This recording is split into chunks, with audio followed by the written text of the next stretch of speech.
الحمد لله وكفى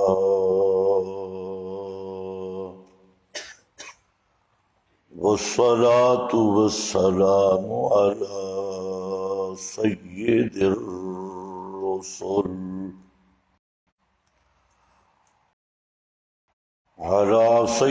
الرسل وخاتم الأنبياء.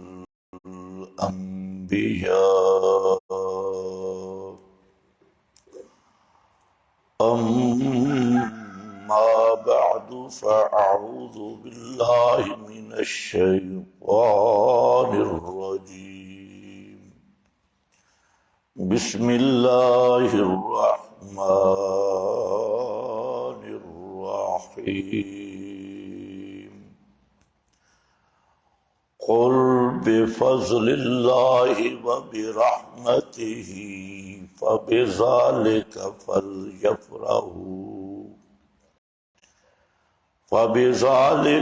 فليفرحوا هو خير مما يجمعون.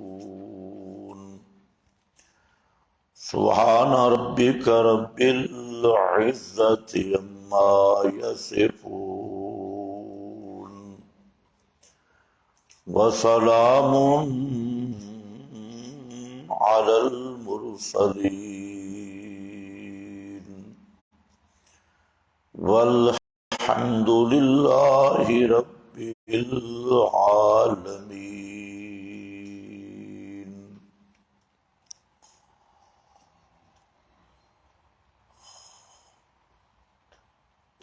آج الحمدللہ دورہ تفسیر اور تحقیق کے مسائل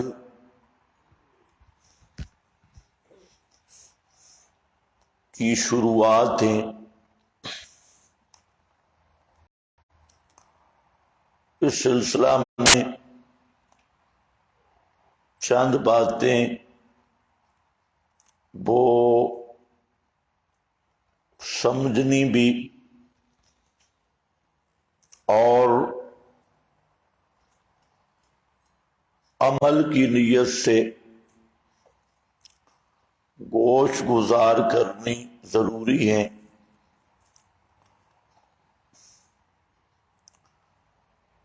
پہلی بات یہ ہے کہ اللہ رب العزت کا ہم پر بہت بڑا انعام اور احسان ہے کہ اللہ رب العزت نے ہمیں انسان پیدا کیا. اللہ تعالی کی اور بھی بہت ساری مخلوقات تھیں، لیکن اللہ رب العزت نے محض اپنے کرم اور جود و عطا سے ہمیں اشرف المخلوقات ہونے کا اعزاز بخشا. پھر انسانوں میں کئی قسم کے طبقات تھے، نظریات تھے، اور بعض وہ نظریات اور طبقات جو رذیل سے رذیل حیوانوں سے بھی بدتر تھے، اللہ تعالی نے یہ ہم پہ انعام کیا کہ ہمیں اسلام جیسی دولت نصیب کی. پھر اسلام میں کئی امتیں تھیں اور اللہ رب العزت نے ہم پہ یہ احسان کیا کہ ہمیں خیر الامم کا فرد بنایا.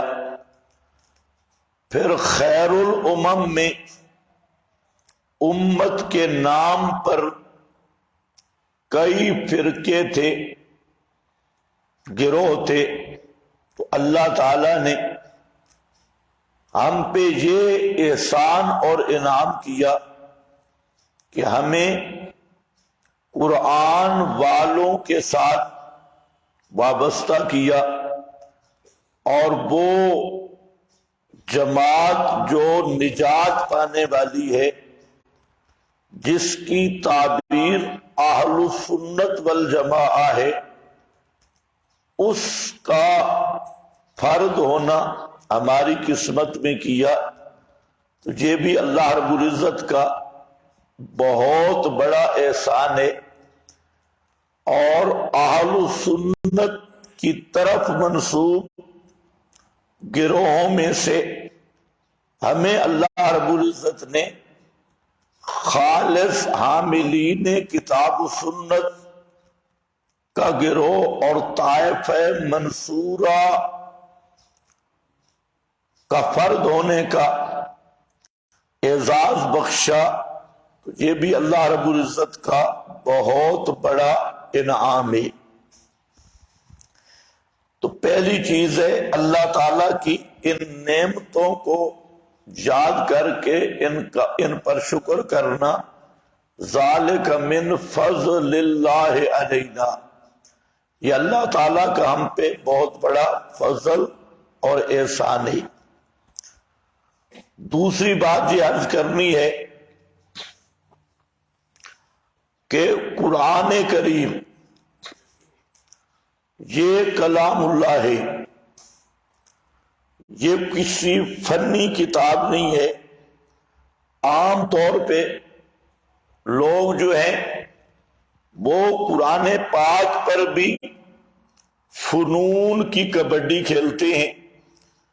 یہ فنی کتاب نہیں ہے، منطقی، فلسفی اور اس طرح کے جو فن آپ پڑھتے ہیں، اور نہ قرآن کریم کا مقصد فنون اور عام دیگر کتب کی طرح دماغی عیاشی ہے۔ تو باقی ساری کتابیں فن اور جن کو مجازن علم سے بھی تعبیر کرتے ہیں، تو اکثر ان میں دماغی عیاشی کا سامان ہے۔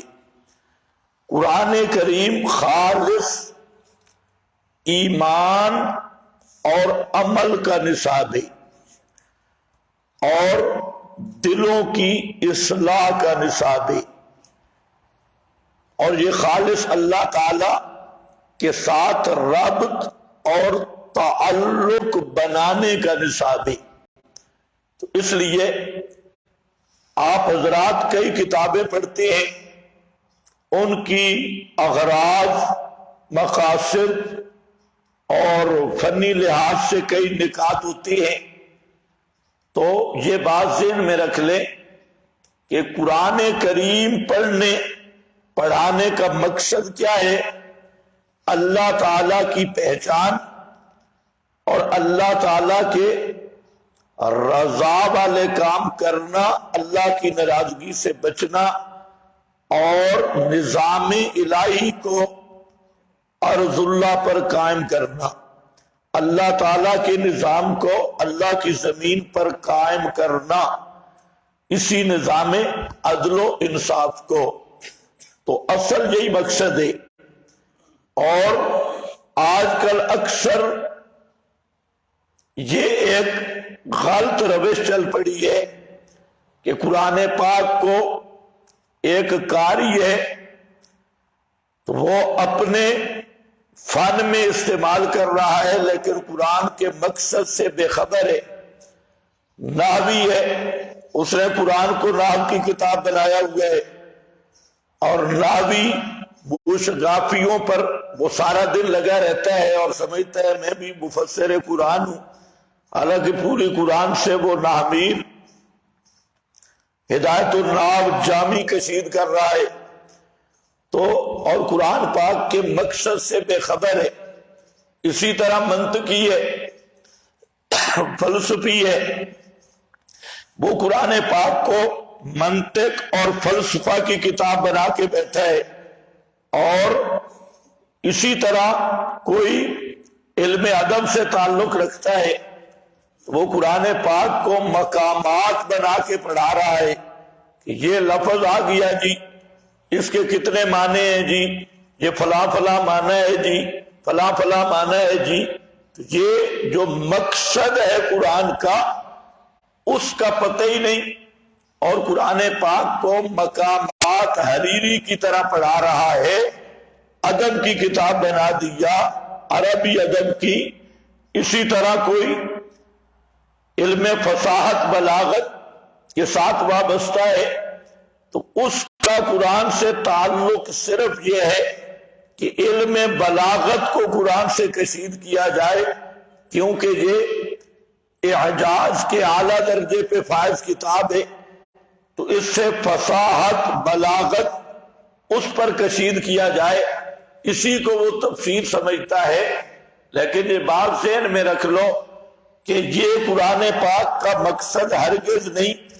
قرآن مقدس اس میں شک نہیں کہ ایک جامع کتاب ہے، کامل کتاب ہے، لیکن قرآن کریم کا جو اصل مقصد ہے وہ ہے اللہ رب العزت کی معرفت، اللہ تعالی کی پہچان، اللہ کی رضا کے طریقوں کو جاننا، اللہ تعالی کے ناراضگی کے اسباب کی پہچان، پھر اللہ تعالی کی رضا کو حاصل کرنا اور ناراضگی سے بچنا، اور اسی نظام کو قائم کرنا. یہ اصل مقصد ہے کتاب اللہ کا. اور قرآن آئے اس لیے ہے اللہ رب العزت کی معرفت کرانے کے لیے. تو یہ ہے وہ تزکیہ والی کتاب، خالص تزکیہ. اس لیے قرآن کریم کا موضوع کے متعلق علماء نے تصریح کی ہے، دو قول ذکر کیے کہ قرآن پاک کا موضوع کیا ہے. ایک جو قول ہے وہ یہ ہے کہ قرآن مقدس کا موضوع اور عنوان ہے توحید خالص، التوحید الخالص. یہ قرآن پاک کا موضوع ہے. بعض علماء فرماتے ہیں کہ قرآن پاک کا موضوع الانسان من حیث انہ مکلف، انسان اس حیثیت سے کہ وہ مکلف ہے، لیکن ان میں کوئی تضاد نہیں، تعبیر کا فرق ہے. اگر قرآن مقدس کا موضوع اور اس کا اصل ہدف توحید خالص کو قرار دیا جائے، یا انسان من حیث انہ مکلف، تو تعبیر کا فرق ہوگا. کیونکہ انسان اس حیثیت سے کہ وہ مکلف ہے، تو انسان سب سے پہلے جس چیز کا مکلف ہے وہ اللہ کی توحید کو سمجھنا ہے. اول واجب، ہر انسان پہ جو سب سے پہلا واجب اور پہلی بات ضروری ہے وہ ہے اللہ تعالی کی توحید کو سمجھنا. باقی ساری چیزیں بعد بھی ہیں. تو اس لحاظ سے قرآن کا موضوع التوحید الخالص بنائے یا الانسان من حیث انہ مکلف، معال ایک ہے، نتیجہ ایک ہے کہ قرآن مقدس کا مضمون اور موضوع ہے اللہ تعالی کی خالص توحید. اور قرآن پاک نے خود بھی، یہ انشاءاللہ آپ جب مسئلہ چلے گا تو آپ دیکھیں گے کہ قرآن مقدس کا اصل مضمون ہی اور موضوع ہی اللہ تعالیٰ کی توحید ہے. اور یہ موضوع قرآن نے خود متعین کیا ہے، خود قرآن پاک نے بتایا. مسئلہ الہ میں میں ذکر کروں گا، ساری آیات بھی آپ کے سامنے آئیں گی کہ قرآن کا اصل موضوع ہے ہی مسئلہ توحید. اب توحید کیا ہے؟ اتنی بات تو واضح ہے کہ القرآن کلہ فی التوحید، قرآن پورا کا پورا اس کا مضمون ہے توحید، اور توحید نام ہے اللہ کی معرفت صحیحہ کا، اللہ تعالی کی صحیح معرفت کا نام توحید ہے۔ تو بات وہی آ گئی کہ قرآن آیا کیوں؟ اللہ کی پہچان کرانے کے لیے، اللہ تعالی کی معرفت کے لیے۔ اس پر آپ دیکھ لیں سورۃ الانبیاء میں آخر میں صاف فرما دیا، قل انما یوحی الی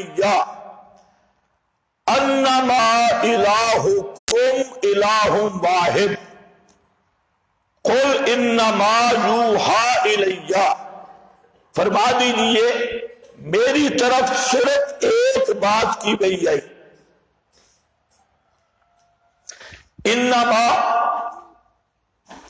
انما کا کلمہ حصر کا ہے، اور کلمہ حصر میں کیا معنی ہوگا کہ آپ فرما دیجئے میری طرف صرف ایک بات آئی، ایک بات کی گئی آئی، اور وہ بات کیا ہے؟ انما الہکم، آیت نمبر 108 سورۃ الانبیاء، صفحہ 614۔ قل انما یوحی الی انما الہکم الہ واحد، فرما دیجئے میری طرف ایک ہی وحی آئی، اور وہ وحی یہ ہے کہ الہ ایک ہے۔ یہ ہے اصل موضوع، یعنی پورے قرآن میں ایک ہی مسئلہ آیا کہ الہ ایک ہے۔ اب آپ کے حاشیے پر عبارت ہے، اور یہ علامہ اندلسی رحمہ اللہ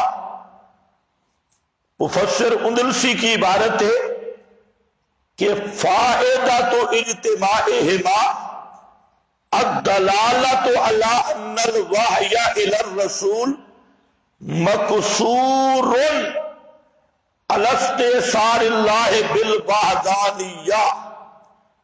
اب ذرا سمجھو، فائدۃ اجتماعہما دو جگہ آیا ہے کلمہ حصر کا، قل انما پھر انما، اس کا کیا ہوگا فائدہ؟ الدلالۃ علی ان الوحی الی الرسول، یہ دلالت ہے کہ رسول صلی اللہ علیہ وسلم کی طرف جو وحی آئی ہے مقصور، یہ بند ہے، مقصور یہ وحی بند ہے اوپر اللہ تعالی کی وحدانیت کے اختصاص کے ساتھ بند ہے، یعنی وحی جو آپ کی طرف قرآن آیا تو یہ مقصور کا لفظ ذہن میں رکھنا، اس کا موضوع صرف اللہ کی توحید ہے، وحدانیت الہیہ، یہی اس کا موضوع ہے۔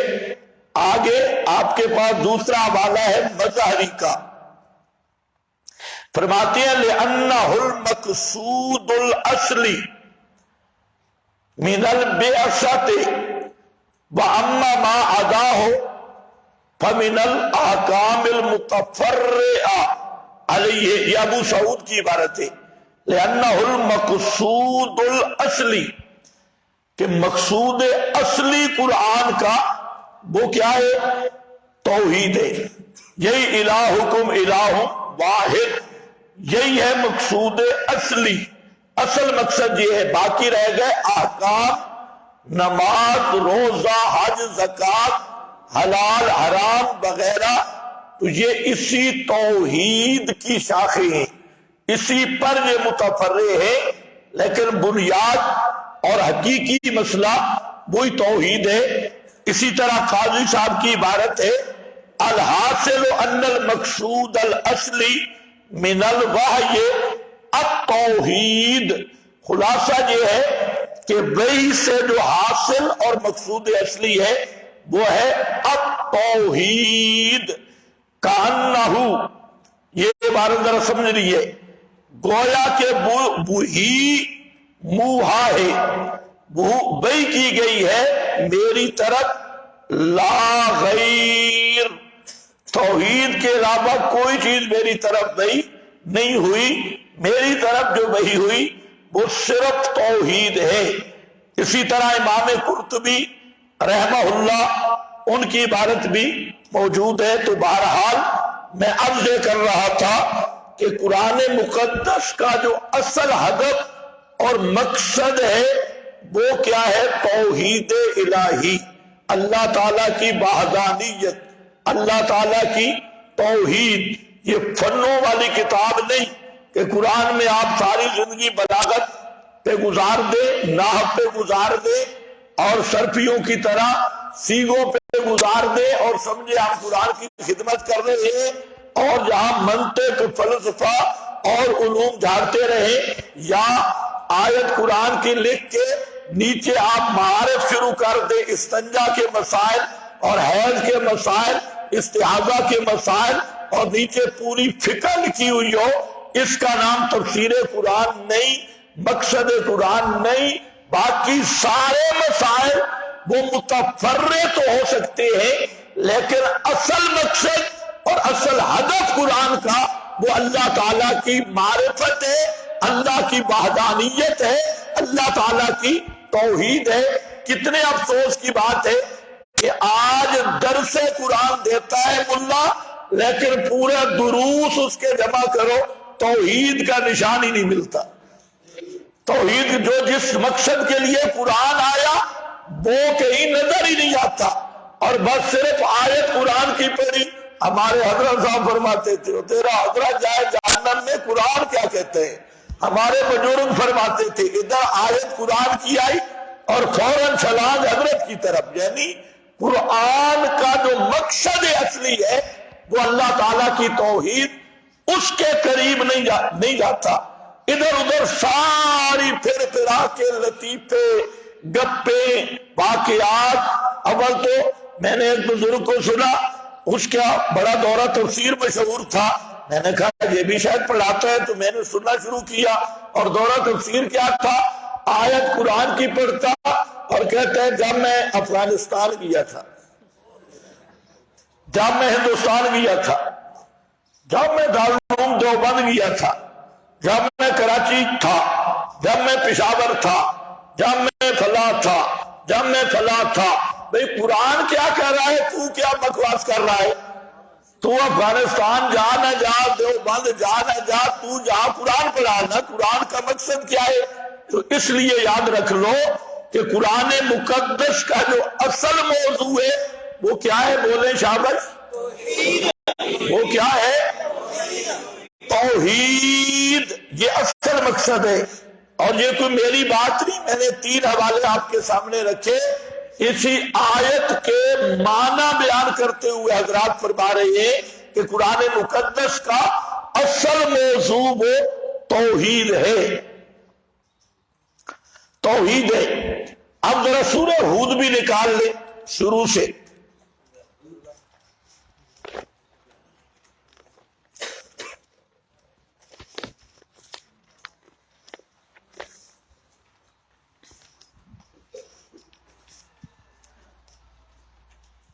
صفحہ نمبر 412۔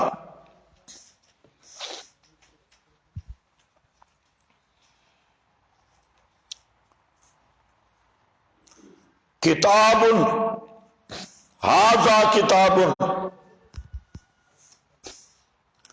یہ عظیم الشان کتاب، او کہ مت آیاتہ، جچی تلی ہے آیات اس کی، ثم فصلت، پھر کھولی ہوئی ہے، من لدن حکیم خبیر، حکیم خبیر کی طرف سے، اللہ تعبدوا الا اللہ، اللہ تعبدوا الا اللہ، لأجل اللہ تعبدوا الا اللہ۔ یہ قرآن کیوں آیا؟ یہ مقصد انزال قرآن، قرآن آیا کیوں؟ اللہ تعبدو، اللہ تعبدو، اللہ تعبدو۔ قرآن اس لیے آیا کہ یہ مسئلہ بیان کرے کہ اللہ کے سوا کوئی عبادت کے لائق نہیں، اللہ کے سوا کسی کی عبادت مت کرنا۔ اب یہاں آپ کے پاس ایک عبارت ہے،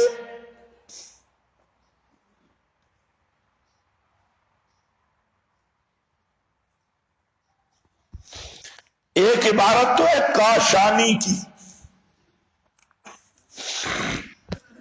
اور ایک اس کے نیچے عبارت ہے امام رازی کی، وہ ذرا دیکھیں۔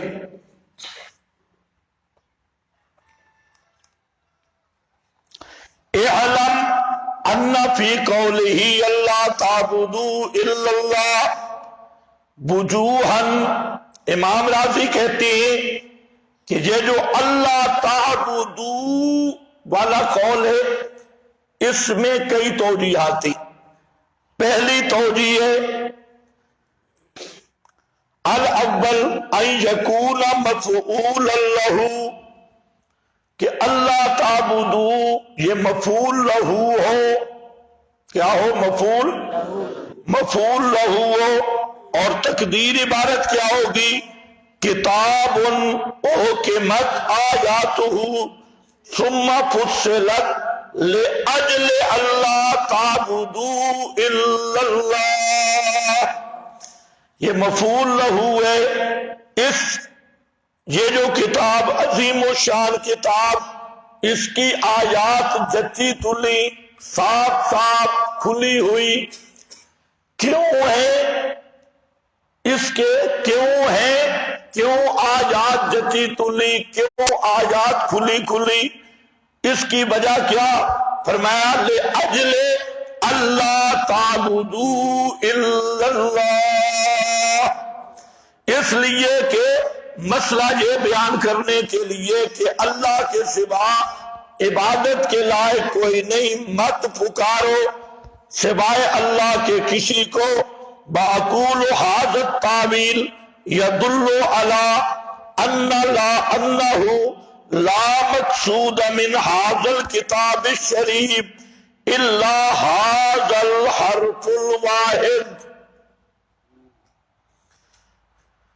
اس عبارت کو دیکھو اور اس کو یاد کرو اور مفتیوں کو بھی بتاؤ۔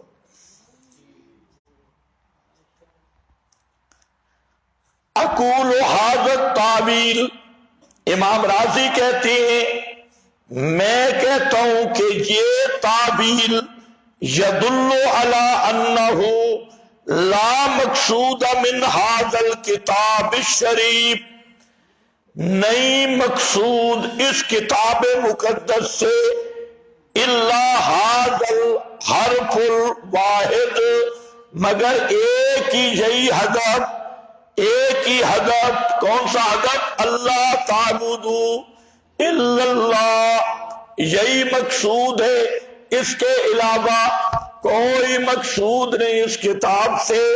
اللہ تعبدوا الا اللہ۔ اگلا جملہ ذرا دیکھنا ہے، فرماتے ہیں کہ فَكُلُّ مَنْ صَرَفَ عُمَرَهُ إِلَى سَائِرِ الْمَطَالِبِ، یہ سارے علماء ذرا دیکھیں، بزرگ دیکھیں، کیا ہے؟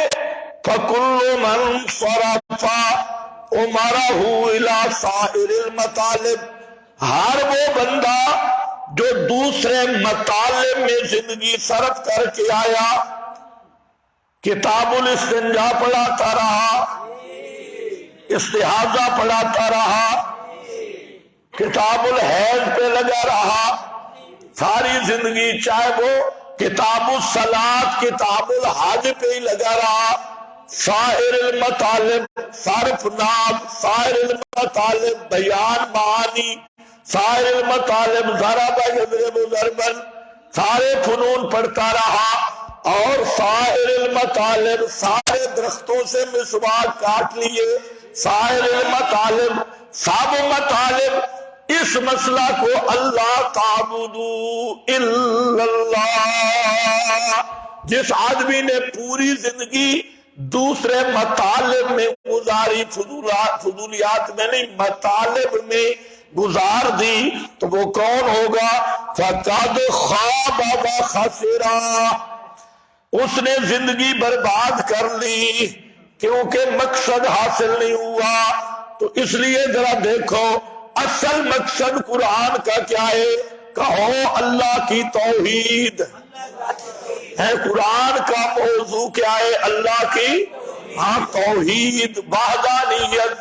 یہی قرآن کا مرکزی مسئلہ، مقصودی مسئلہ، مخدوم مسئلہ، اصل مسئلہ ہے. باقی جتنے مسائل ہیں وہ اسی پر متفرع ہو رہے ہیں.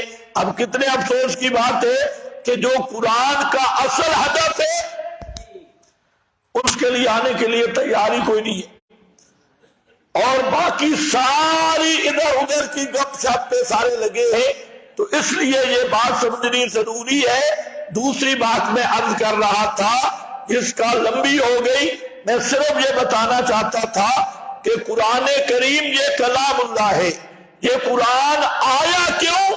اللہ کی پہچان کرانے کے لیے، اور اللہ کی معرفت اور پہچان وہ رب کی وحدانیت ہے.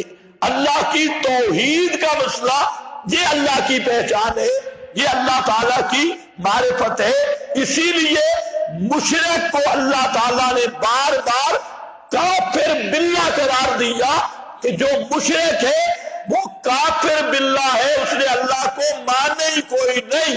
حالانکہ وہ ہر بات میں کہتا ہے لَيَقُولُنَّ اللَّهُ لَيَقُولُنَّ اللَّهُ، وہ کہتا رہا، لیکن اس نے جو اللہ کی پہچان تھی اور وہ مسئلہ توحید تھا اس کے وہ قریب ہی نہیں پہنچا. تو یہ دوسرا مقام ہے قرآن کا کہ اس کتاب مقدس کا جو مقصد ہے وہ مقصد کیا ہے؟ التوحید الخالص. اب تھوڑا سا میں یہاں ایک بات سمجھاؤں گا، توجہ کرنا. توحید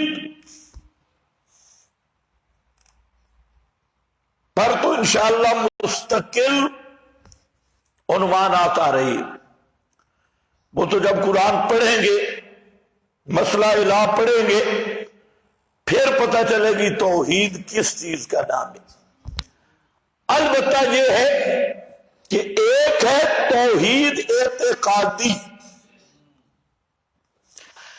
اور دوسرا ہے توحید حالی یا توحید احسانی. توحید اعتقادی عقیدہ توحید رکھنا، اور توحید اعتقادی کا مختصر مفہوم یہ ہے کہ اللہ تعالیٰ کو ذات، صفات، افعال، حقوق میں وحدہ لا شریک سمجھنا. ذات، صفات، افعال، حقوق میں وحدہ لا شریک سمجھنا، یہ کیا ہے؟ توحید اعتقادی. توحید اعتقادی یہ شرط ہے نجات کے لیے. توحید اعتقادی کے بغیر نجات نہیں،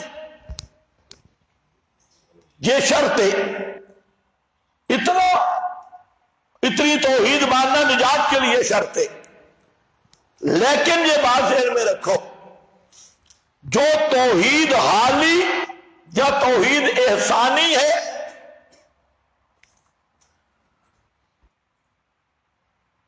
اس کا مطلب کیا ہے اور یہ ہے کس کے لیے؟ توحید حالی یا توحید احسانی یہ وہ توحید کا درجہ ہے جہاں سے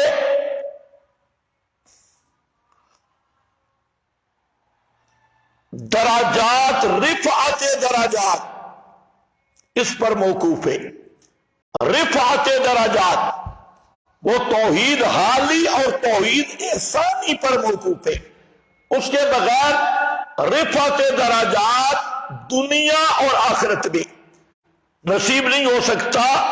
دنیا میں بھی رفعت درجات وہ توحید حالی اور توحید احسانی سے حاصل ہوتی ہے، اور آخرت کے درجات بھی وہ حاصل ہوں گے توحید حالی اور توحید احسانی سے۔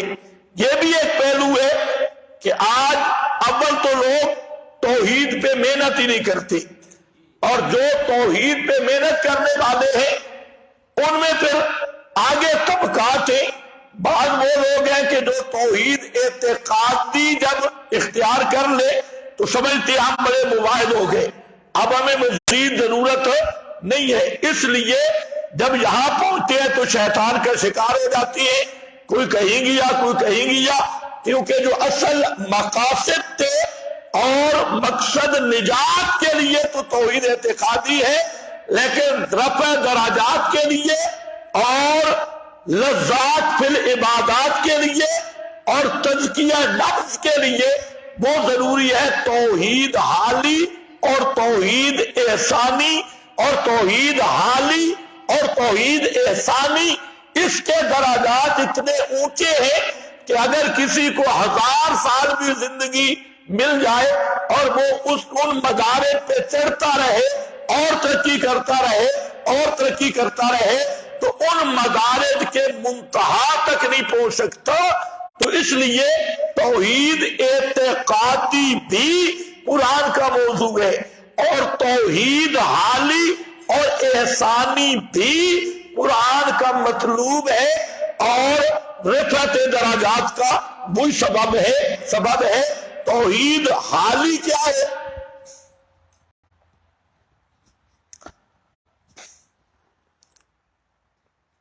قرآن پاک میں توحید حالی کی تعبیر اخلاص سے ہے،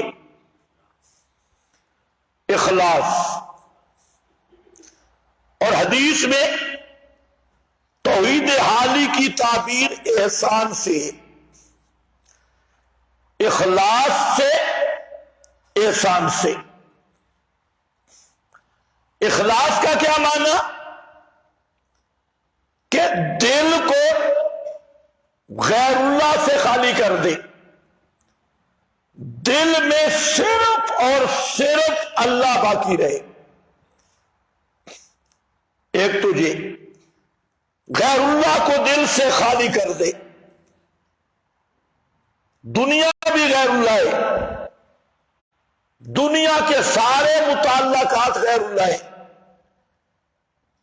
اور دنیا کی محبت، دنیا کے سارے تعلقات، ان سے دل کو خالی کرنا ہے، اور صرف زبان سے نہیں ہوگا، اس پہ زور لگایا جائے گا، محنت کرنی ہوگی کہ دل سے غیر اللہ سے دل خالی ہو جائے، اور دل میں صرف اور صرف اللہ رہے۔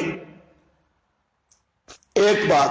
دوسری بات یہ ہے کہ اللہ تعالی کی معیت کا دھیان راسخ ہو جائے، اللہ تعالی کی معیت، اللہ میرے ساتھ ہے، اِنَّا مَعِيَ رَبِّي اِنَّ اللَّهَ مَعَنَا هُوَ مَعَكُمْ، عقیدے کی حد تک تو ہے، لیکن معیت الہی اللہ میرے ساتھ ہے، یہ دھیان جو ہے یہ راسخ ہو جائے اور مضبوط اور پختہ ہو جائے، تو جب یہ دھیان مضبوط اور پختہ ہو جائے گا کہ اللہ میرے ساتھ ہے، اور یہ ایسا دھیان بن جائے جب راسخ ہوگا تو ہر قدم پہ انسان کا پہلا خیال اور دھیان اللہ کی طرف جائے گا، اور جب اللہ تعالیٰ کی طرف دھیان،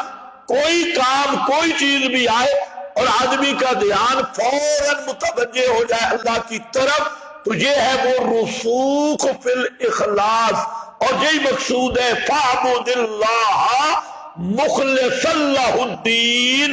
فَاعْبُدِ اللَّهَ میں توحید اعتقادی ہے، مخلصًا لَهُ الدِّينَ میں توحید احسانی اور توحید حالی ہے۔ حال کا مطلب کہ وجود کے اندر توحید پہ بست ہو جائے، حل ہو جائے، اور اسی کی طرف قرآن نے اشارہ کیا اصلها ثابت و فرعها فی السماء. جو توحید ہے اصلها ثابت، یہ دل کی زمین کی گہرائی میں اس کی جڑیں اترتی ہے، و فرعها فی السماء، اور اس کی شاخیں آسمان میں. تو اصلها ثابت، جب اصل جڑ توحید کی دل میں راسخ ہو جاتی ہے، مضبوط ہو جاتی ہے، اور جب بھی کوئی معاملہ ہو تو آپ کا دھیان فوراً اللہ کی ماہیت کی طرف اٹھتا ہے کہ میرے ساتھ میرا اللہ ہے. اس میں جب رسوخ پیدا ہو جائے تو اسی کا نام احسان ہے، اسی کا نام اخلاص ہے. وہ جو حدیث جبریل میں آپ نے پڑھا مل احسان، احسان کیا چیز ہے، تو آپ نے کیا فرمایا؟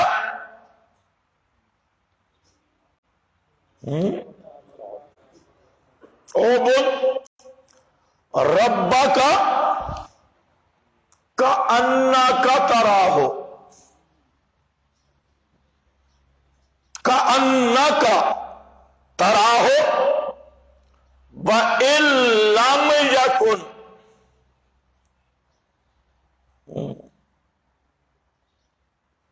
کیا تو کیسے آتی ہے حدیث؟ لم تکن، ہاں واؤ نہیں ہے حدیث میں، یہ جان بوجھ کے میں نے کہا آپ کو بھی پتہ چلے. واؤ نہیں ہے لیکن ان بسلی ہے.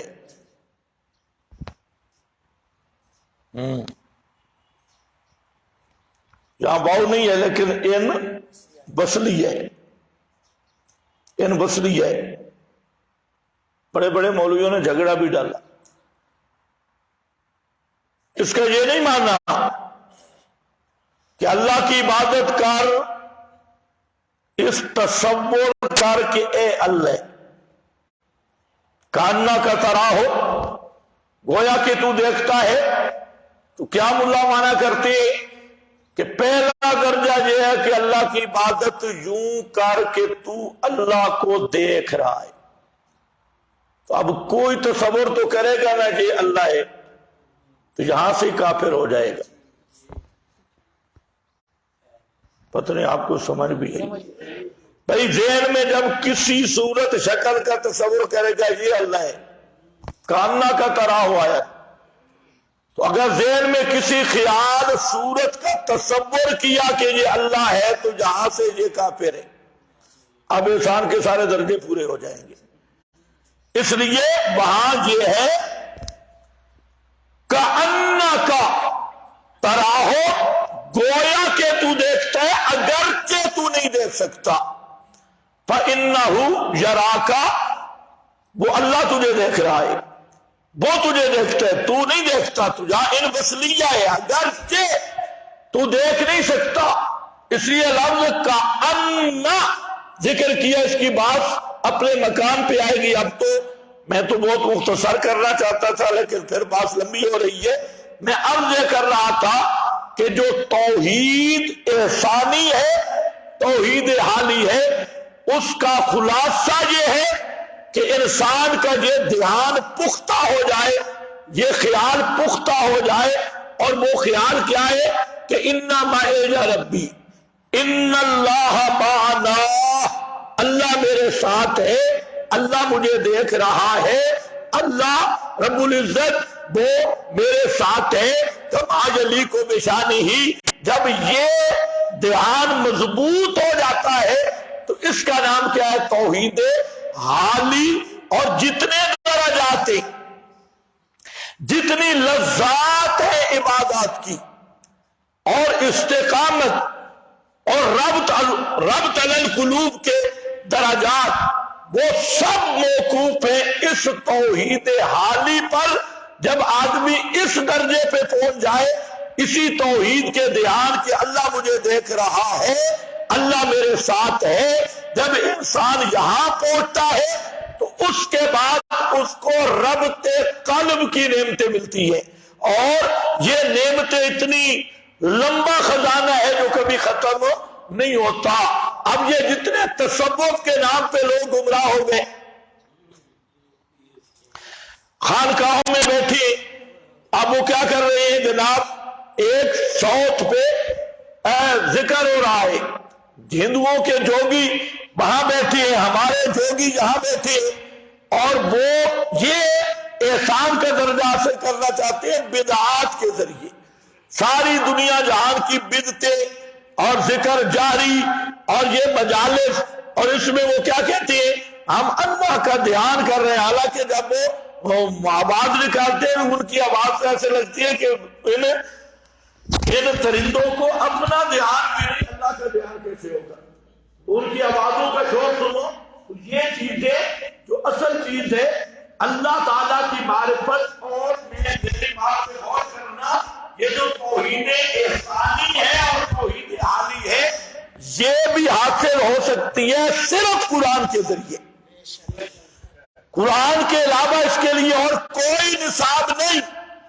یہی وجہ ہے کہ نبی کریم علیہ السلام کے مقامات عظمت میں اللہ تعالیٰ نے جب آپ کے مناصب ذکر کیے تو وہاں ایک منصب ترتیب بدل کے بیان کیا، اور وہ یہ ہے یزکیہم ویعلمہم الکتاب، اور دوسرے مقام پہ یعلمہم الکتاب ویزکیہم، ایک مقام پہ یزکیہم یعلم سے پہلے ہے، دوسرے مقام پہ یزکیہم یعلمہم الکتاب کے بعد میں ہے۔ اللہ بتانا یہ چاہتے ہیں کہ تزکیہ نفس کو رذائل سے پاک کرنا، اس کی ابتدا بھی قرآن سے ہوتی ہے، اس کی انتہا بھی قرآن پہ ہوتی ہے۔ اس کی ابتدا بھی قرآن سے ہے، اس کی انتہا بھی قرآن پاک سے ہے۔ تو قرآن کا موضوع توحید ہے، توحید اعتقادی یہ نجات کے لیے، اور توحید احسانی یہ کیا ہے، رفع درجات کے لیے، حصول درجات کے لیے۔ تو یہاں پر بھی خیال کرنا ہے، صرف توحید اعتقادی پر اکتفا کرنا اور توحید حالی احسانی کی تمنا نہ کرنا، یہ بھی محرومی کا سبب ہے، اور قرآن پاک کے ساتھ بے التفاتی ہے اور ہجران القرآن ہے۔ تو قرآن پاک کا جو اصل مقصد تھا، یہ انشاءاللہ آپ دیکھیں گے، قرآن پاک کی یہ پوری تعلیم ہے توحید اعتقادی اور توحید حالی اور احسانی توحید، تو یہ اصل چیز ہے، یہ موضوع ہے۔ تیسری بات میں یہ عرض کرتا ہوں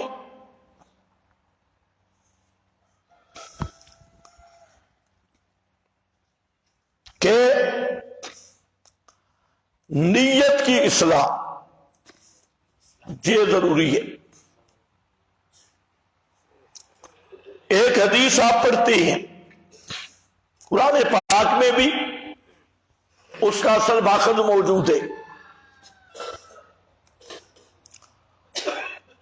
انما الاعمال بالنیات۔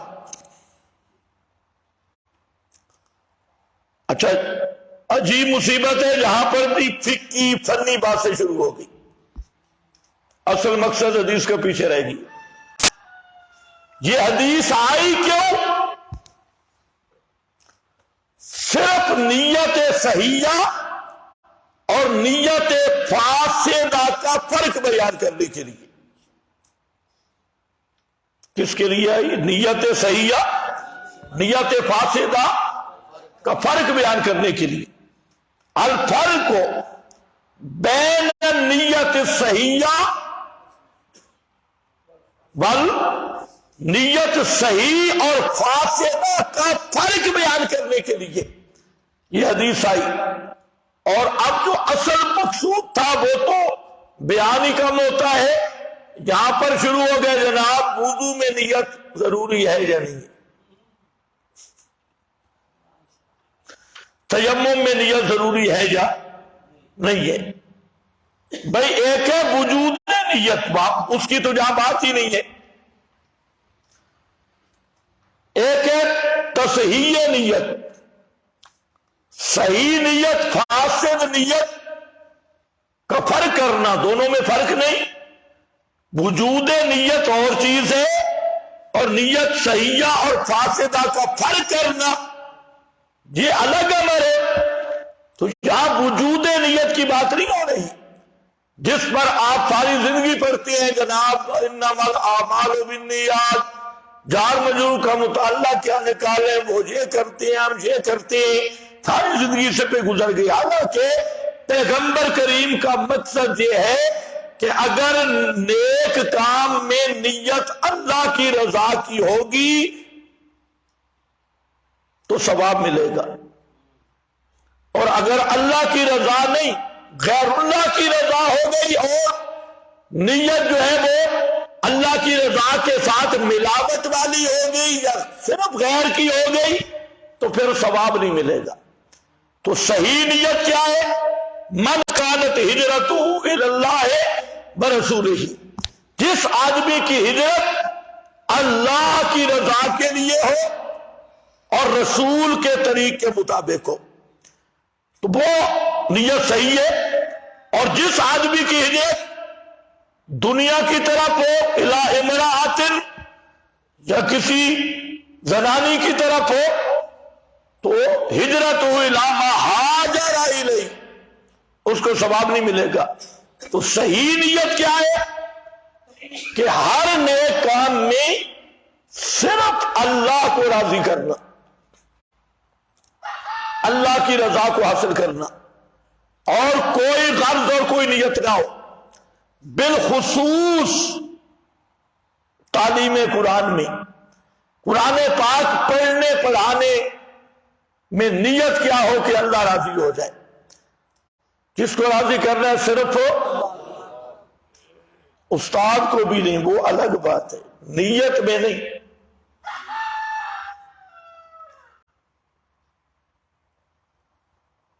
اور بندو نیت صرف یہ ہو کہ اللہ راضی ہو جائے، یہ اصل نیت ہے صحیح.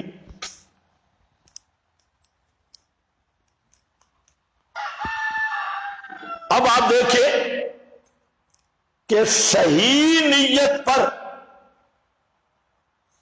آدمی چلے، راستہ طے نہ بھی ہو تو راستہ طے کرنے کا ثواب مل جاتا ہے، لیکن نیت صحیح ہو. یہ نیت نہ ہو کہ میں قرآن سیکھ کر خطیب بن جاؤں گا اور فیسیں وصول کروں گا. یہ نیت نہ ہو کہ میں قرآن سیکھ کر کسی مسجد کا امام بن کے اچھا تاجر بن جاؤں گا، تنخواہ شرخواہ اچھی ہوگی، یا مجھے لوگ کہیں گے یہ بڑا مفسر ہے یا یہ بڑا قاری ہے، بڑا ماہر ہے. تو اگر یہ نیت ہے تو پھر قرآن نہ سیکھنا سیکھنے سے بہتر ہے.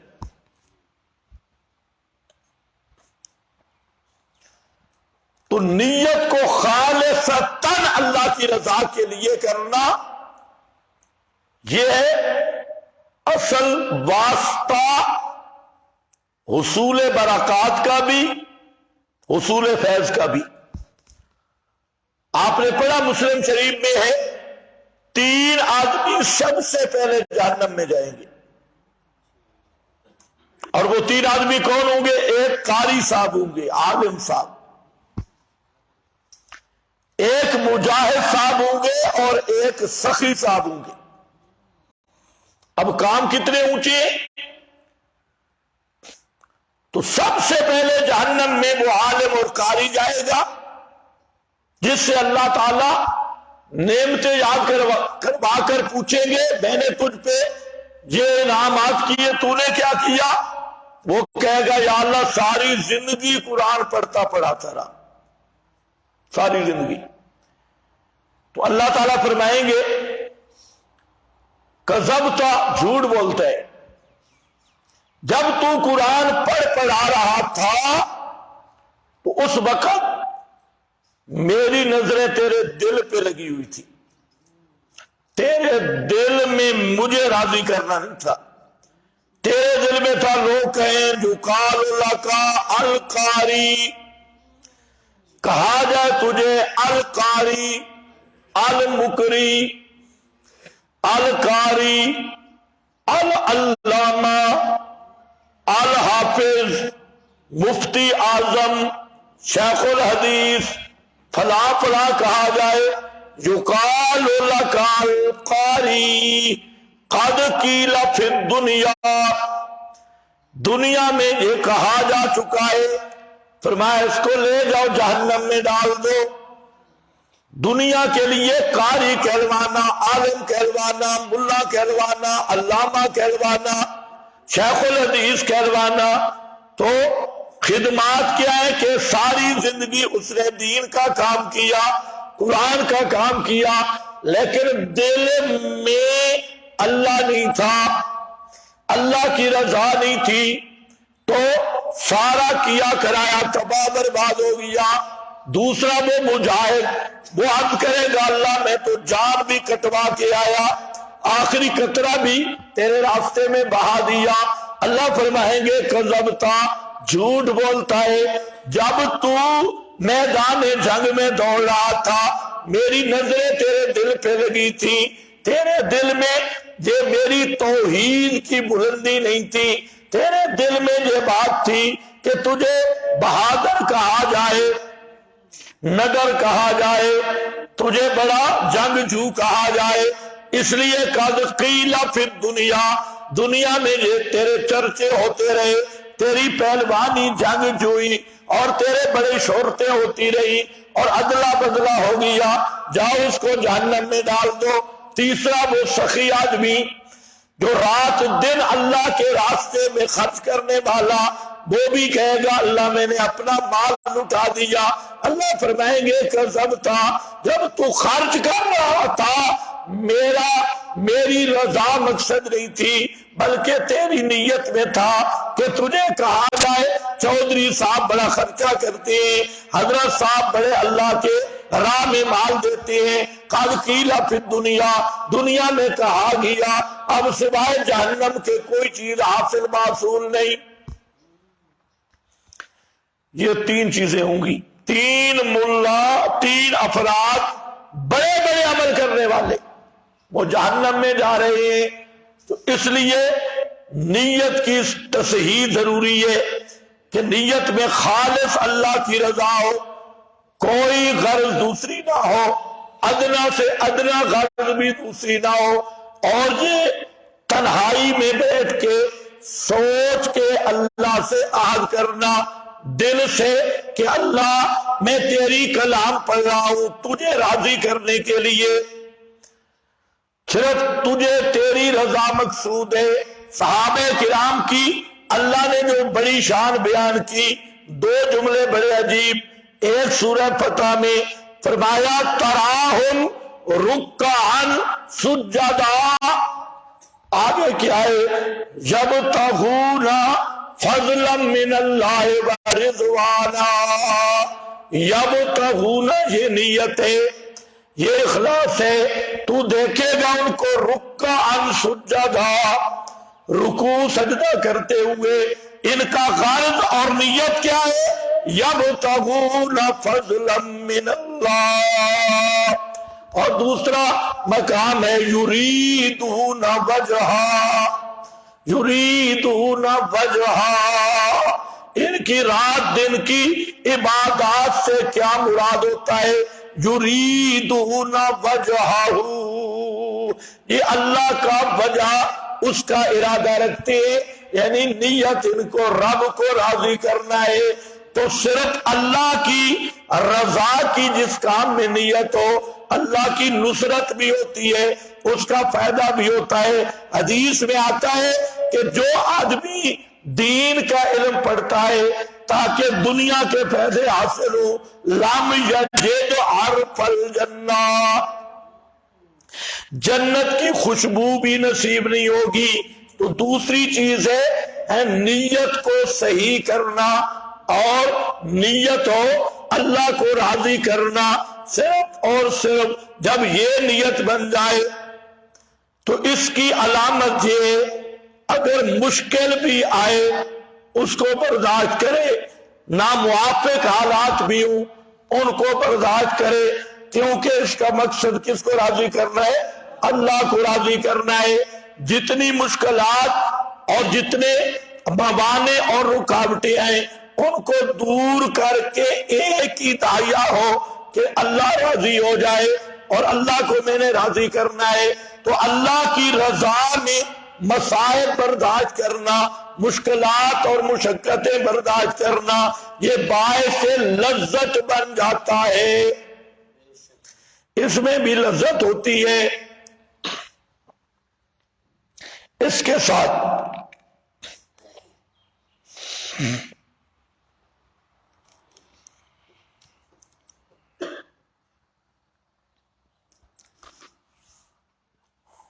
قرآن مقدس کے آداب تو آپ اکثر کو معلوم ہے،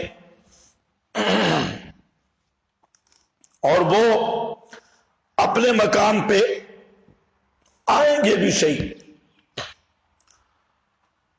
میں صرف آپ کو اتنی بات بتاتا ہوں کہ جی آپ خوش نصیب لوگ ہیں کہ جنہوں نے خصوصی طور پہ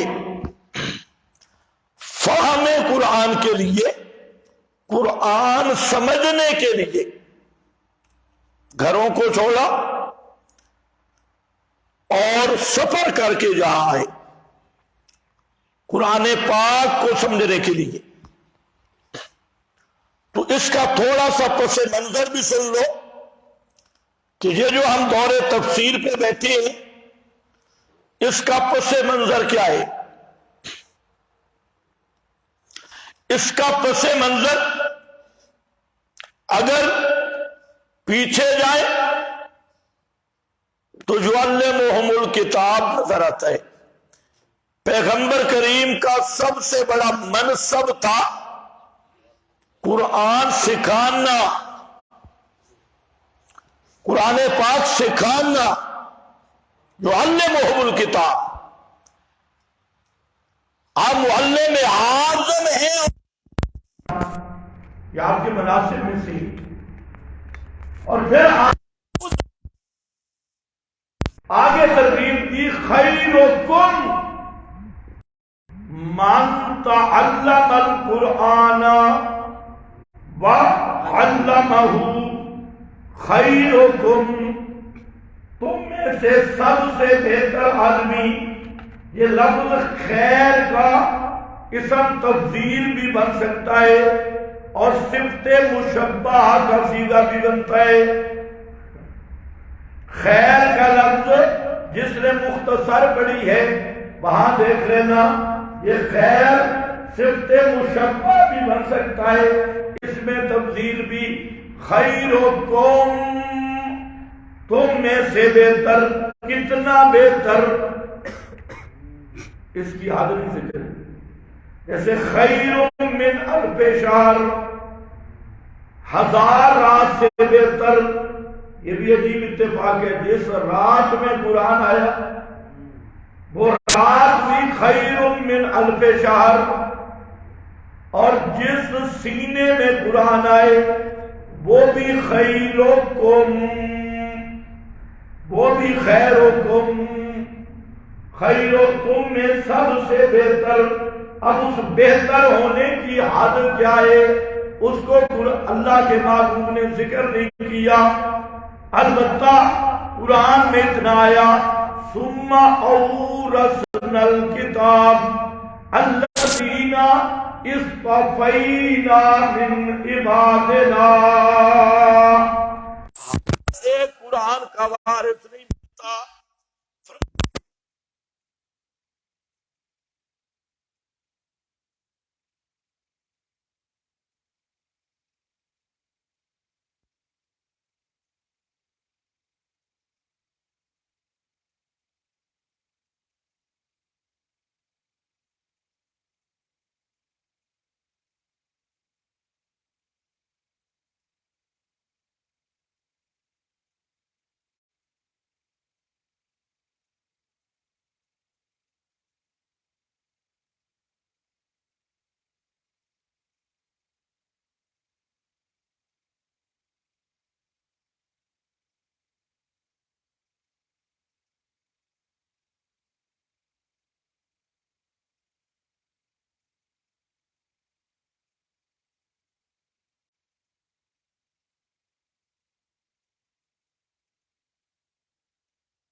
قسمت ہیں جو اللہ کے چنے ہوئے ہیں.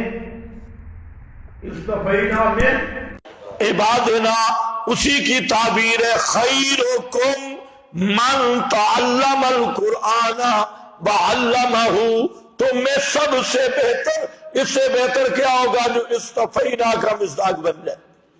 اصطفینا من عبادنا یہی وہ خیریت کا مصداق ہے. تو من قرأ القرآن نہیں، من تعلم القرآن وعلمہ، جو قرآن سیکھے سمجھے دوسروں کو سمجھائے، یہ سب سے بہتر آدمی ہے. خیرکم من تعلم القرآن.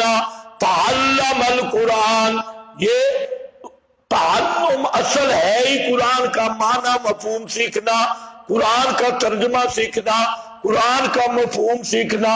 تو یہ سب سے بہتر ہے. اور یہی وجہ ہے کہ اصحاب رسول کا، ان کی سیرتوں کا آپ مطالعہ کریں، ان کے زبان پہ بھی قرآن تھا، عمل میں بھی قرآن تھا، دعوت میں بھی قرآن تھا. اگر ان کے جنگی مارکے دیکھیں نا، ہم تو جہاں مسجد میں بیٹھ کے پڑھ رہے ہیں نا، ان ایتوں کا معنی کیا ہے، اور وہ زبان سے پڑھتے جاتے تھے اور جان سے عمل کرتے جاتے تھے. مثلا ایک آیت جو بڑا جس کا ورد ہوا، کم من فئۃ قلیلۃ غلبت بإذن اللہ. ادھر 4000 آدمی کھڑے ہیں، مقابلہ میں 1.5 لاکھ آدمی کھڑا ہے. اب وقت آ گیا نا قرآن سمجھنے کا. قرآن سمجھنے کے ایک انداز یہ بھی ہے. اب وہ کہتے ہیں جناب ادھر 1.5 لاکھ ہے، ادھر 4000 ہے، کیا ہوگا؟ اب وہاں پر معلم قرآن پڑھتا ہے کم من فئۃ قلیلہ، کم من فئۃ قلیلہ، یہ وہ پڑھ رہا ہے. اب صرف پڑھا نہیں، ہمارا اور ان کا یہ فرق ہے، ہم پڑھتے ہیں، انہوں نے صرف پڑھا نہیں، تلواروں کو حرکت دی ہے. اور کم من فئۃ قلیلہ، ایک دن میں آیت کا مصداق آنکھوں سے دیکھ لیا. وہ 4000 کا لشکر 1.5 لاکھ کی گردنیں کاٹ کے فارغ ہو کے اب کہتا ہے صدق اللہ، اللہ نے سچ کہا ہے. کچھ سمجھ آ رہی ہے؟ یہ بھی تو قرآن ہے، یہ بھی قرآن کی تفسیر ہے. وہ عملی مفسر تھے قرآن کے، وہ زمانہ میں معزز تھے مسلمان ہو کر، اور تم ذلیل و خوار ہوئے تارک قرآن ہو کر. قرآن کو چھوڑ کے صحابہ کی پوری زندگی قرآن کی عملی تفسیر ہے، عملی تفسیر ہے. اب ہم پڑھتے رہتے ہیں حسبنا اللہ، حسبنا اللہ، وظیفے پڑھتے ہیں حسبنا اللہ. ہمارے وظیفے یہ ہوتے ہیں یہ حسبنا اللہ پڑھ تو شادی ہو جائے گی،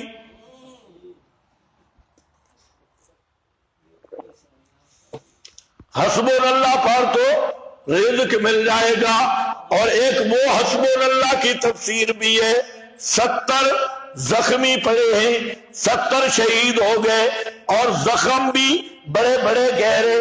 اور لوگ کہتے ہیں ان الناس قد جمعوا لکم، لوگ پھر آ رہے ہیں اور اسی حالت میں حملہ کرنا چاہتے ہیں. اب وہ وظیفہ کیا پڑھتے ہیں؟ حسبنا اللہ. اب اس حسبنا اللہ اور اس حسبنا اللہ میں بڑا فرق ہے. وہاں کھڑے ہو کے کہنا حسبنا اللہ وہ عملی تفسیر ہے، اور جہاں حسبنا اللہ اس کی کئی توجیہات ہیں، یہاں کے حسبنا اللہ کے کئی توجیہات، اور وہاں حسبنا اللہ کا معنی واضح ہے اور عملی تفسیر ہے. تو آپ جس منہج پہ بیٹھے ہیں اس کا ماضی کی طرف جائیں، تو نور ہی نور ہے۔ ہمارے اسلاف نے ساری زندگی قرآن سیکھا، قرآن سکھایا اور اسی قرآن کو زندگی میں اپنایا۔ پوری سلف کی تاریخ ہر میدان میں یہ بھی درس قرآن کا عنوان ہے، عملاً قرآن سکھانا، اور اصل مؤثر بھی یہی ہے۔ اور یہی وجہ ہے کہ آج مقرر تقریر کرتا ہے، پہلے جو آدمی توحید کے قریب ہوتا ہے وہ تھوڑا دور ہو جاتا ہے، اور وہاں تلواریں بھی ہاتھ میں ہوتی تھی، لیکن وہاں قرآن کی آیت اتنا اثر دکھاتی تھی کہ جہاں صحابہ گئے وہاں توحید کے جھنڈے گڑ گئے، شرک چھوڑ کے لوگ سارے موبائل بنتے گئے۔ تھوڑا سا فرق تو ہے۔ اور جس طرح اس امت کے اواخر میں امت کا زوال شروع ہوا، اور زوال کی وجہ یہی تھی، آپ پوری تاریخ اٹھائے کہ جب اس امت نے قرآن اور جہاد کو چھوڑا ہے، نبی پاک کی پوری سیرت وہ ہے قرآن اور تلوار، دو ہی چیزیں ہمیں ملی ہیں پوری سیرت میں۔ اور جب یہ گیا، اور یہ بھی یاد رکھو یہ جاتی بھی کٹھی ہے، جہاد گیا قرآن گیا، قرآن گیا جہاد گیا۔ اب دیکھ لو صوفیوں کے پاس قرآن ہوتا ہے،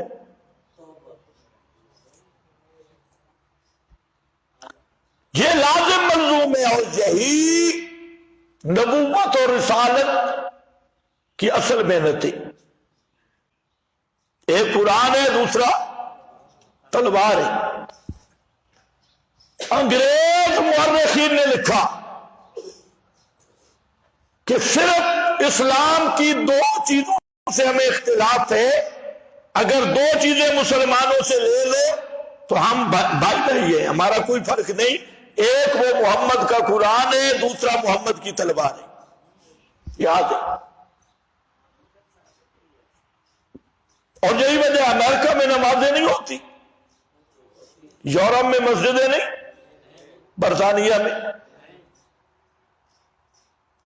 مسجدوں سے تو تکلیف ہی نہیں، نمازیں سارا دن پڑھ، تہجد پڑھ،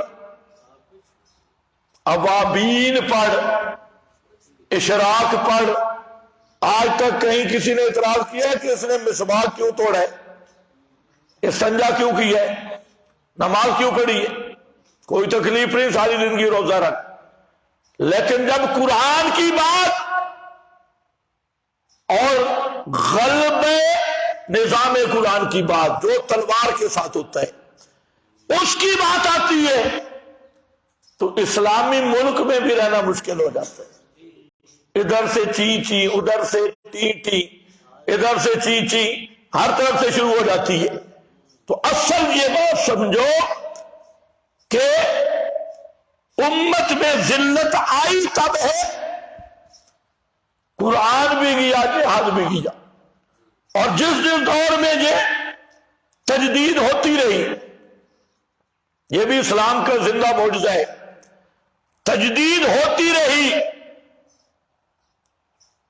سب کا ادوار میں، کہیں حکومتوں میں کمزوری آئی، اللہ نے اس قوم کو پیچھے کیا، دوسروں کو آگے کر دیا۔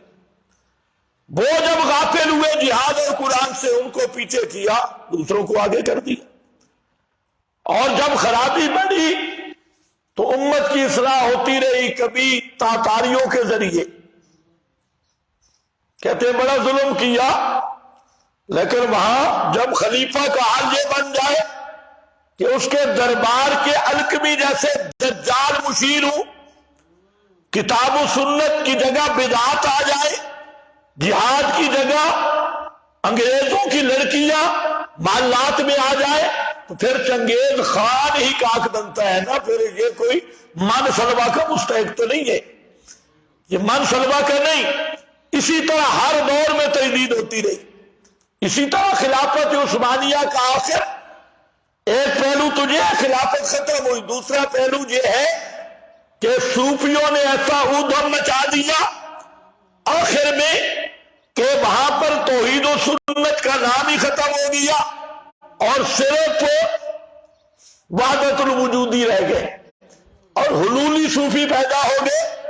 تو اللہ نے پھر محمد بن عبد الوہاب کو ادھر سے کھڑا کیا. توحید اسی طرح رہی لیکن ادھر کام ہوتا رہا. تو بہرحال ایک وقت بڑے صغیر پہ گزرا ہے جہاں پر حالت یہ تھی کہ بڑے صغیر کے کسی مدرسہ میں قرآن پاک کو پڑھایا نہیں جاتا تھا. ترجمہ یا تفسیر یہ حضرت شاہ ولی اللہ محدث دہلوی ہے. وہ شخص ہے جس نے قرآن اور سیاہ ستہ کو تعلیم کے طور پہ بڑے صغیر میں لائے. ابو الحسن ندوی کی کتاب تاریخ دعوت و عزیمت کا مطالعہ کرو، حضرت شاہ ولی اللہ پر پورا ایک جلد ہے، آپ وہاں دیکھیں. اور دوسری تاریخ دیکھیں تو حضرت شاہ ولی اللہ رحمہ اللہ وہ پہلے شخص ہے جس نے قرآن پاک کا فارسی میں ترجمہ کیا. پھر یہی خاندان شاہ ولی اللہ ہے.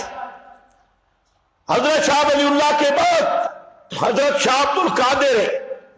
حضرت شاہ عبد القادر وہ پہلا شخص ہے جس نے قرآن پاک کا اردو میں ترجمہ کیا اور موزے القرآن کے نام پہ چند حواشی لکھے.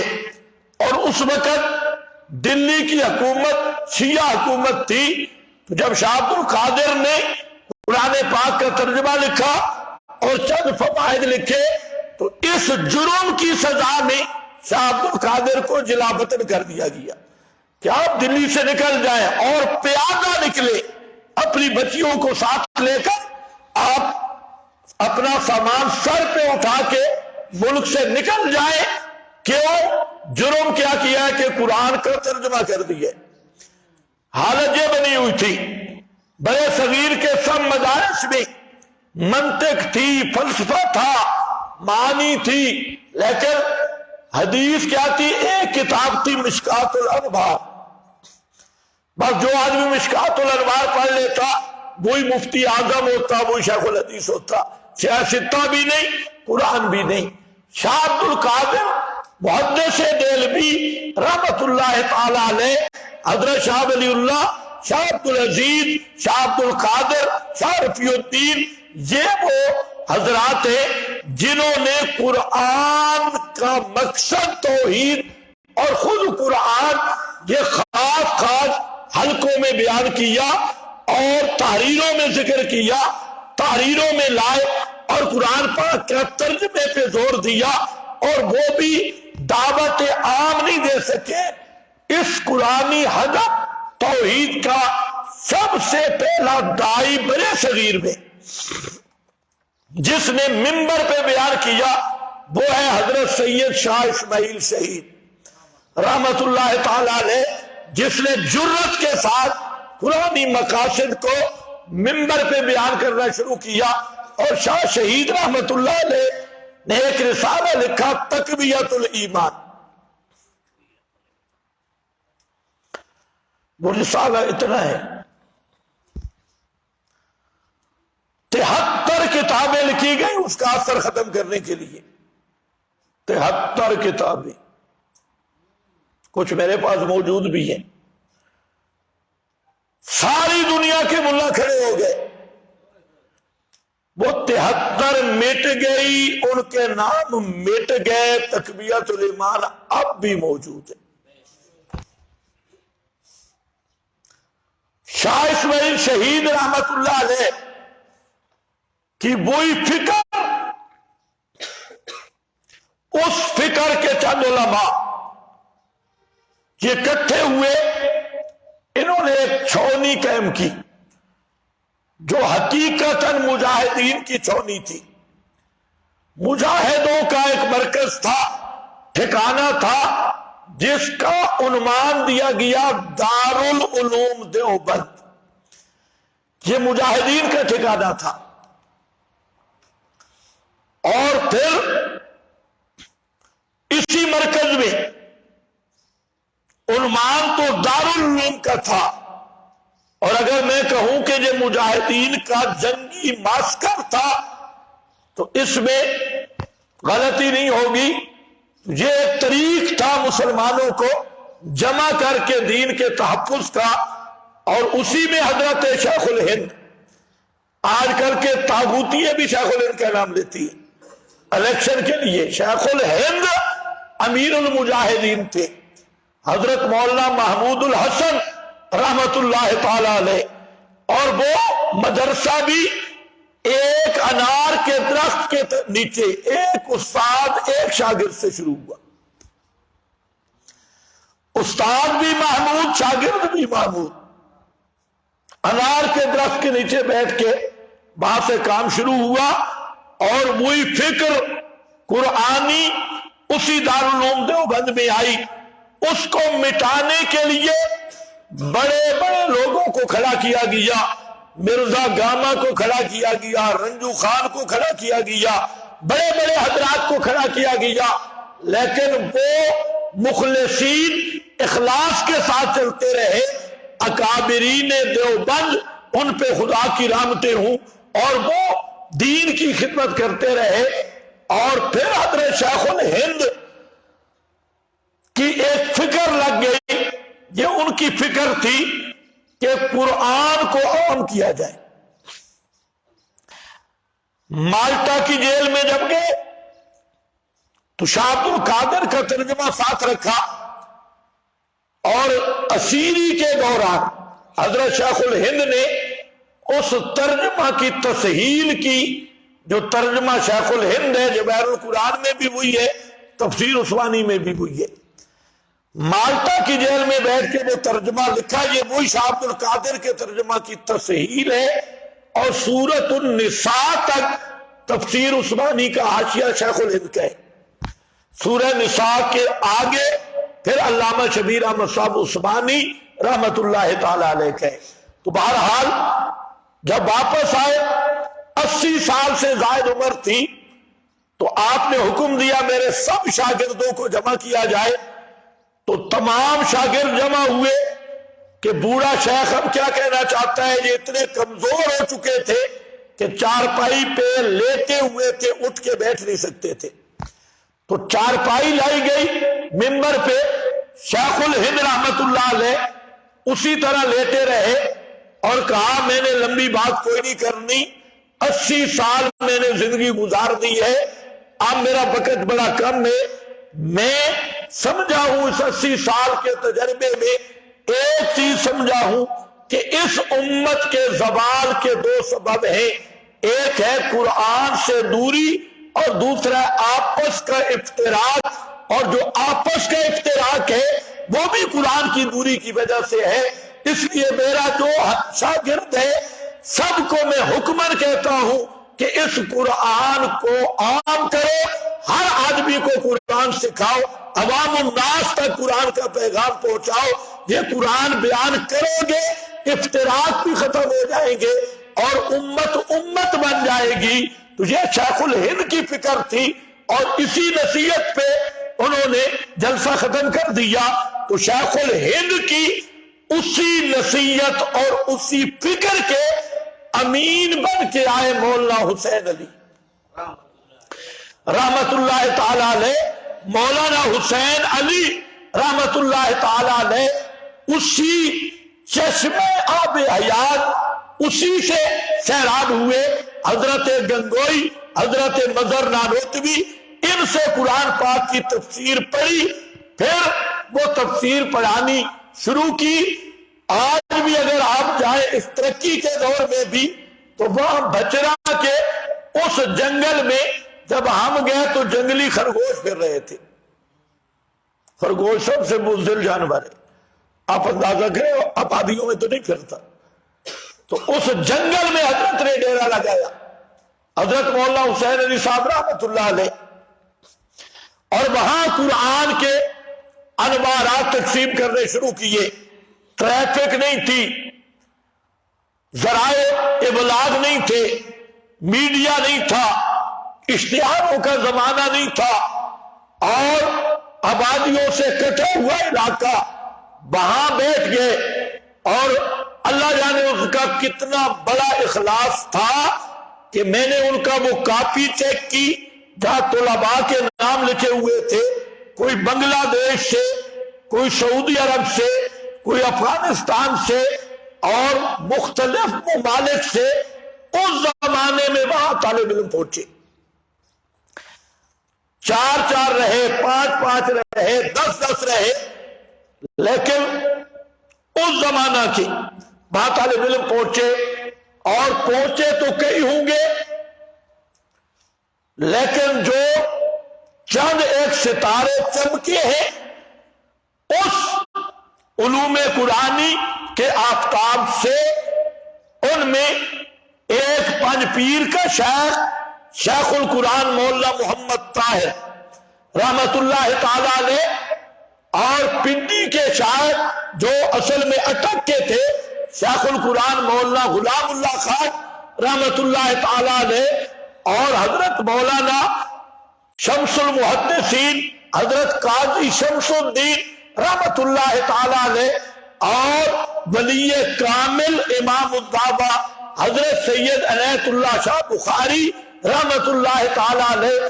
یہ چند لوگ تھے، انہوں نے وہی فکر شیخ الہند، وہی مشن الوانی حضرت مولانا حسین علی، اس کو لے کر انہوں نے قرآن پڑھانا شروع کیا.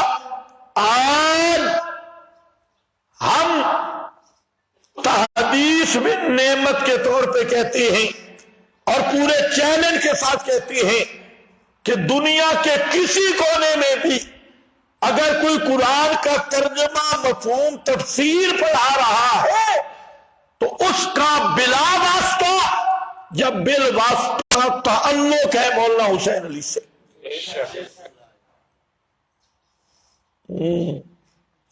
پوری دنیا میں دیکھ لو، پوری دنیا میں دیکھو، بالواسطہ یا بلا واسطہ تعلق کس کے ساتھ ہے؟ مولانا حسین علی صاحب کے ساتھ. پھر جنہوں نے مولانا حسین علی سے کٹ کے قرآن پڑھانا شروع کیا نا، آج بھی آپ سے کہتا ہوں جب ادھر ادھر دورے ہو رہے ہوں تو رومال کے نیچے ذرا دیکھنا وہاں کیا پڑے. اردا گرد تو اشتہار ہوں گے کاغذ، لیکن رومال کے نیچے بلغت الحران نکلے گی یا جواہر القرآن نکلے گی. رب اور کوئی ذہین مولوی ہوگا تو وہاں سے رٹا لگا کے آئے.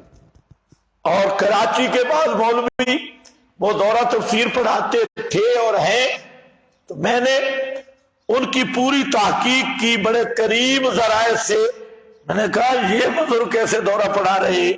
انہوں نے کہا انہوں نے شیخ پنج پیر، شیخ پنڈی اور شیخ جاجربی، ان حضرات کی کیسٹیں رکھی ہوئی ہیں. چلو محنت تو اچھی ہے، کیسٹیں سن کے بھی، اس لیے ان کا عقیدہ بھی صبح اور شام ہو، کیونکہ یہ کیسٹیں سنی تو بالکل ہمارے والا عقیدہ وہ زبان پہ رٹا لگایا ہوتا ہے. استاد نے کہا تھا شاگرد کو جو میں کہوں آپ بھی وہی کہیں، تو استاد نے کہا پڑھ بچہ پڑھ، آگے شاگرد نے بھی کہا پڑھ بچہ پڑھ. تو یہ ہوتا ہے رٹا. اب جب وہ ہمارے شیوخ کی رٹ کے بیٹھتے ہیں تو پھر ان کے جو کلپ آتی ہیں وہ بالکل لگتا ہے کہ کٹر اشاتی ہے. لیکن جب دوسرے کہتے ہو بے حیا ساری بیڑا گھر کر دیا، تو بھی مماتی بن گیا، پھر وہ دوسرا رخ اختیار کرتے ہیں، دوسرے دن وہ پکے لڑ ہوتی ہے. تو یہ ہے یمسی مومنن و یصبح کافرا، شامی اور صبح اور. لیکن پھر بھی کم از کم اتنا تو ہمیں مانو نا، تم اگر قرآن کا ترجمہ بھی پڑھاؤ تو ہمیں گالیاں 1000 دو، کیسٹیں پھر بھی ہماری سنتے ہو. تم مسائل پڑھاؤ، کاغذ ہمارے فوٹو سٹیٹ چوری کراتی ہو. کاغذ ہمارے مواد تو پھر بھی ہمارا تمہارے پاس جاتا ہے، لیکن ہم اس میں خوش ہیں کہ اگر کسی کو فائدہ ہوگا تو ثواب تو ہمیں ملے گا، باقی ہمیں چاند گالیاں بھی نکالو لیکن کم از کم ہماری جو باتیں ہیں وہ آگے پہنچا دو، تجھے بھی آپ کی معاملت ہوگی، اچھی بات ہے۔ تو بہرحال مولانا حسین علی کا یہ فیض ایسے عام ہو گیا جس کا اس وقت تصور بھی نہیں تھا۔ اس سلسلے میں مختصر طور پہ اپنی سند بھی عرض کر دیتا ہوں کہ قرآن پاک کا ترجمہ اور تفسیر میں نے متعدد اساتذہ سے پڑھا ہے، جن میں ایک ہمارے شیخ ہیں جو سب سے پہلے دورہ تفسیر ان سے پڑھا تھا، وہ ہے عالم بعمل اور مخلص فی اللہ حضرت علامہ قاری محمد اشرف صاحب رحمت اللہ تعالی علیہ۔ یہ ڈیرہ اسماعیل خان ڈھکی کے بزرگ تھے اور وہ شاگرد تھے حضرت شیخ القرآن مولانا غلام اللہ خان رحمت اللہ تعالی علیہ کے۔ آگے سند آپ کی سند میں مذکور ہے۔ پھر دوسرے میرے شیخ ہیں امام اہل سنت مجاہد فی سبیل اللہ شہید مظلوم حضرت علامہ محمد حسین شاہ نیلوی رحمت اللہ تعالی علیہ، میں نے ان سے 2 دفعہ ترجمہ اور تفسیر پڑھی، اور بھی حضرت کا جو اصل قرآن پاک ہے جس سے وہ پڑھاتے تھے وہ بھی الحمدللہ میرے پاس موجود ہے، جس سے وہ ان کے نوٹس ہیں جو کہیں چھپے ہوئے نہیں ہیں، قلمی ان کا نسخہ ہے، اور ان کے ہاتھ کی لکھائی وہ بھی میرے پاس موجود محفوظ ہے۔ تو دوسرا حضرت نیلوی شاہ سے رحمت اللہ تعالی علیہ اپنے چچا سے پڑھے، اور ان کے چچا جو تھے وہ مولانا حسین علی صاحب سے پڑھے رحمت اللہ علیہ۔ تیسرے ہمارے تفسیر کے استاد ہیں حضرت سلطان المناظرین شیخ الحدیث حضرت مولانا قاضی عصمت اللہ صاحب رحمت اللہ تعالی علیہ، اور قاضی عصمت اللہ صاحب رحمت اللہ تعالی علیہ یہ حضرت شیخ القرآن رحمہ اللہ کے بھی شاگرد تھے، اور حضرت قاضی شمس الدین رحمہ اللہ کے بھی شاگرد تھے۔ چوتھے جو ہم نے بالاستیاب تقریباً پورا سال جن سے قرآن پڑھا، دورہ نہیں تھا، بالاستیاب پڑھا، پورا سال پڑھا، تو وہ تھے مجتہد فی الفنون حضرت علامہ مولانا محمد سعید صاحب بلند والے رحمت اللہ تعالی علیہ، جو اشاعت التوحید کے اکابرین میں سے تھے۔ ہمیں جب ان سے پڑھا تو اور بھی کتابیں پڑھی، تو ہم نے ان سے بخاری بھی پڑھی مولانا محمد سعید صاحب رحمہ اللہ سے، اور بھی متعدد متن متین بھی پڑھی، حاشیہ عبد الغفور پڑھا، متول پڑھی، اور بھی کتابیں ان سے پڑھی۔ اور حضرت مولانا محمد سعید صاحب رحمت اللہ تعالی علیہ یہ فنون کے امام تھے، مجتہد تھے، اور حضرت کے پاس ہم پورا سال تک قرآن پاک سامنے بیٹھ کے پڑھا، اور وہاں پر ان کے جو استاد ہیں وہ اوپر تو ایک ہے حضرت مولانا سلطان صاحب جو دیوبند کے فاضل ہیں اور کٹھیالہ شیخہ میں رہے، ان سے بھی پڑھا، اور شیخ القرآن مولانا غلام اللہ خان صاحب سے بھی انہوں نے پڑھا، اور بھی ان کے جو قرآن کے اساتذہ ہیں متعدد ہیں۔ اسی طریقہ سے 5واں ایک دورہ میں نے پڑھا، وہ رحیم یار خان میں حضرت علامہ مفتی اعظم حضرت مفتی خان محمد جاجربی دامت وجودہم سے ایک دورہ ہم نے ان سے پڑھا، اور مسائل کے، مناظرہ کے اور تفسیر کے میرے وہ استاد جن سے 15 نہیں 16 سال تک استفادہ کیا وہ ہیں امام المناظرین شیخ الحدیث والتفسیر حضرت علامہ مولانا محمد یونس نعمانی رحمت اللہ تعالی علیہ۔ ان سے اسی طرح مسائل میں ہمارے ایک شیخ ہیں، وہ واقعی شمشیر بے نیام تھے، حضرت مولانا محمد یوسف رحمانی صاحب۔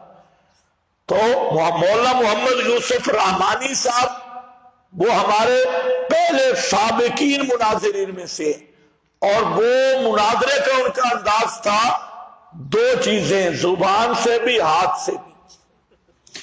ان کا ہر مناظرہ لڑائی پہ ختم ہوتا تھا، اور لڑائی بھی ایسے نہیں کہ مد مقابل مناظر کو پھینٹی لگاتے تھے، مناظرہ کرتے لیکن آخر پہ اس کو کان بھی پکڑواتے، اس کی ٹوپی بھی لے لیتے، اس کی کھونڈی بھی لے لیتے، رومال بھی، پھر دوسرے سٹیج پہ دکھاتے، او پترا ہے تیری ٹوپی میرے کھول، رومال میرے کھول۔ وہ زبردست مناظر تھے۔ تو بہرحال مسائل ہم نے ان سے پڑھے، اور بھی بعض اساتذہ کرام، وہ انشاءاللہ تذکرہ ہوتا رہے گا۔ تو اب جو میں بات عرض کرنا چاہتا ہوں اس کو ذرا غور سے سنو۔ ایک یہ کہ قرآن کے ترجمہ اور تفسیر میں ہم پابند ہیں تفسیر سلف کے، قرآن پاک کے ترجمہ اور تفسیر میں ہم پابند ہیں سلف صالحین کی تفسیر اور اصول تفسیر کے۔ تفسیر اور ترجمہ میں آپ نے نوٹ کرنا ہے، میں ابھی سے آپ کو بتا رہا ہوں کہ ایک آیت بھی ایسی نہیں ہوگی جس کا ترجمہ یا معنی یا تفسیر میں اپنی طرف سے کروں، ایک آیت بھی نہیں ہوگی۔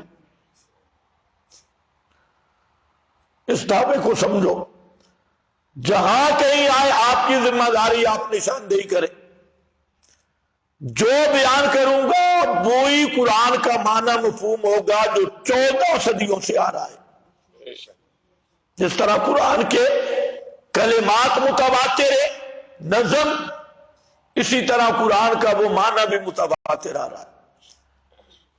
اس کے ہم پابند ہوں گے۔ لوگ کہتے ہیں جی یہ قرآن پڑھتے ہیں معنی اپنا کرتے ہیں، میں کہتا ہوں کوئی اور بھی دعویٰ کرے، ہمیں جتانا دینے والے ان کو کہتا ہوں تم بھی دعویٰ کرو، پھر آپ نشاندہی کرتے ہیں کہ معنی تم کہاں سے کرتی ہو۔ تو یہ اس دورے کا تو میں دعویٰ کر رہا ہوں، میں ذمہ دار ہوں۔ اس دورے کی خصوصیات میں سے یہ بھی ہے کہ ہم جو بھی بیان کریں گے معنی تفسیر اگرچہ آپ کے ذہنوں کے مطابق وہ نہیں ہوگی، لیکن اس کا ماخذ جو ہے وہ ہم سلف صالحین سے دکھانے کے پابند ہوں گے۔ دوسری بات یہ ذہن میں رکھ لیں، تحقیق مسائل، انتباہ، تعبیرات میں ہم کسی کے مقلد نہیں ہوں گے۔ مسائل کی تحقیق، تعبیر، تنقید، جرح، تعدیل مسائل پر، روایات کی جرح تعدیل کے ہم محدثین کے پابند ہیں، اصول محدثین کے۔ لیکن جو موجودہ مسائل ہیں یا تحقیق مسائل ہیں، ہم کسی کی پیروی نہیں کریں گے۔ تعبیر بھی ہماری مرضی کی ہوں گی، انداز بھی ہماری مرضی کا ہوگا، اور وہ بھی ہوگا جو پہلے بھی آپ نے نہیں سنا، جنہوں نے جہاں دورے پڑھے ہیں شاید انہوں نے بھی نہ سنا ہو۔ تو اس لیے پریشان نہیں ہونا۔ البتہ ہر تحقیق پہ جب ہم دلائل دیں گے تو آپ کو پورا حق ہوگا نقض کا، ان دلائل کو آپ توڑیں۔ لیکن انتخاب دلائل یہ نہیں ہوگا فلانا تو یوں کہتا ہے کہ فلانا، ہم فلانے فلانے کو جانتے بھی نہیں ہیں اور مانتے بھی نہیں.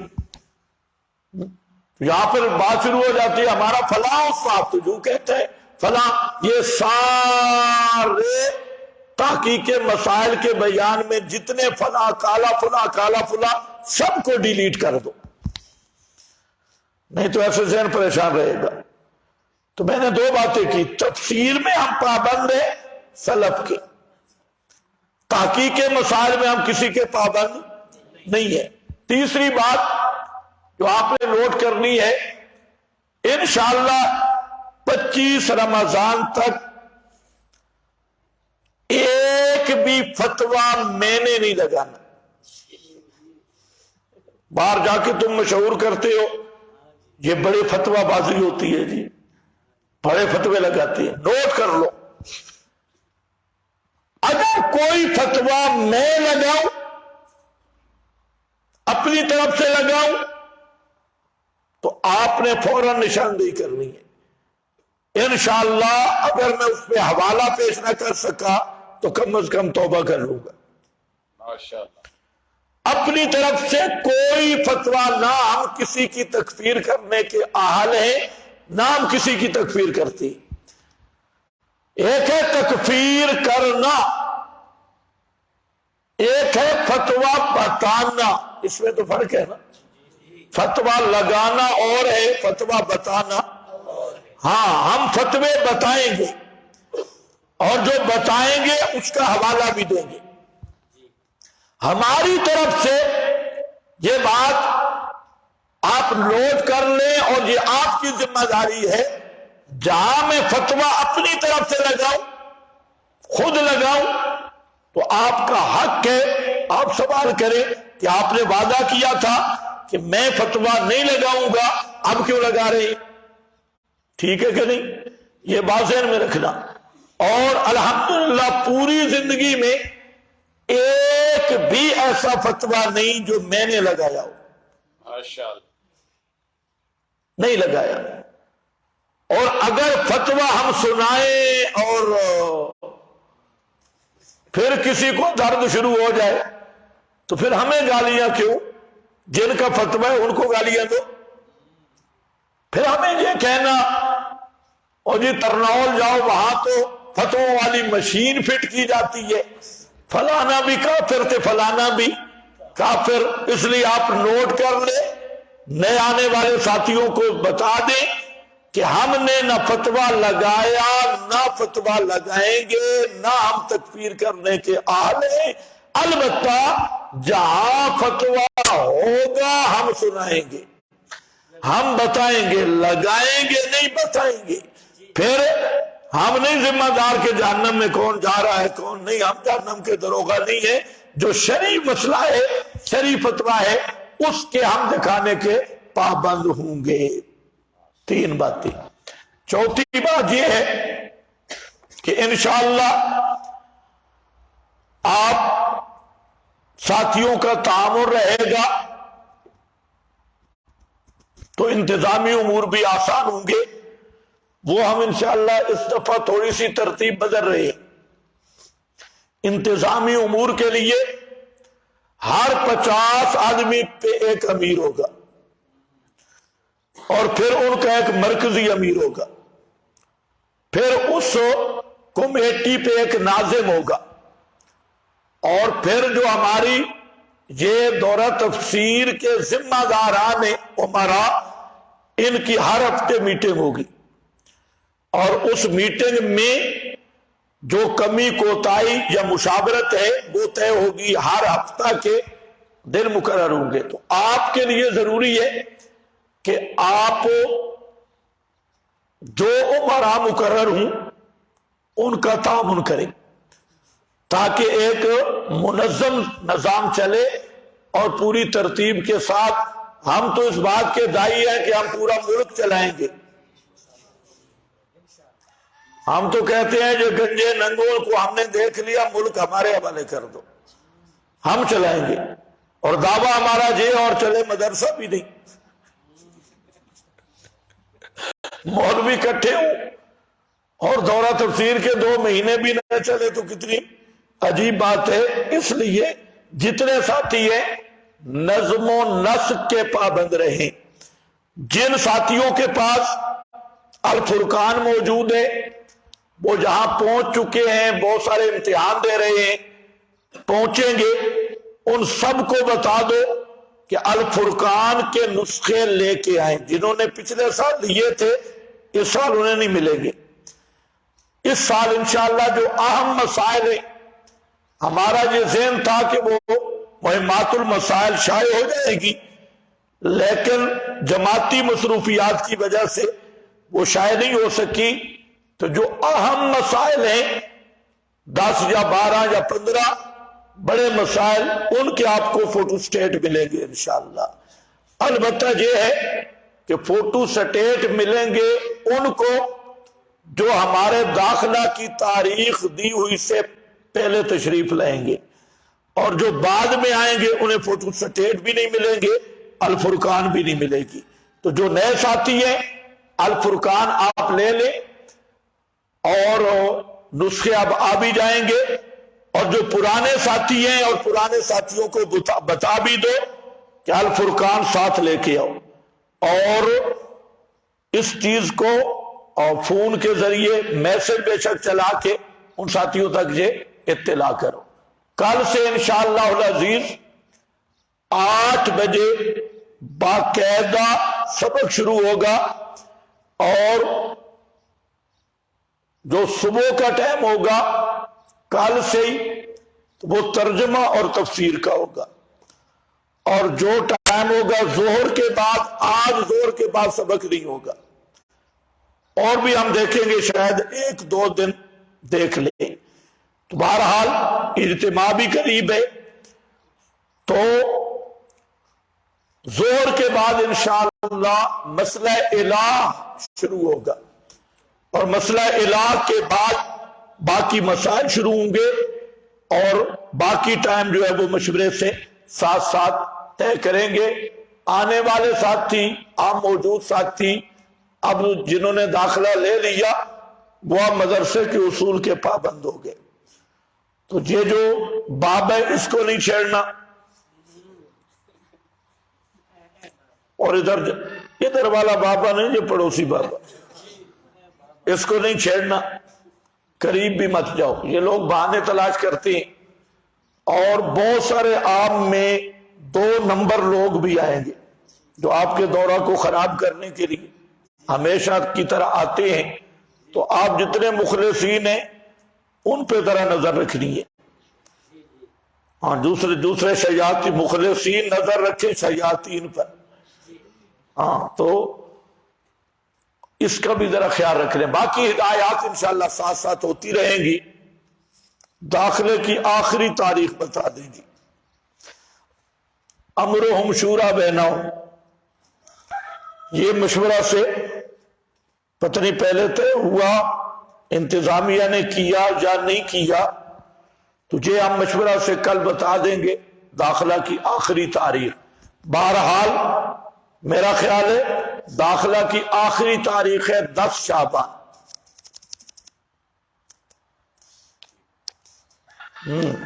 چلو ادھر ہی مشاورت کر لیتے، اس کو بند کر لو۔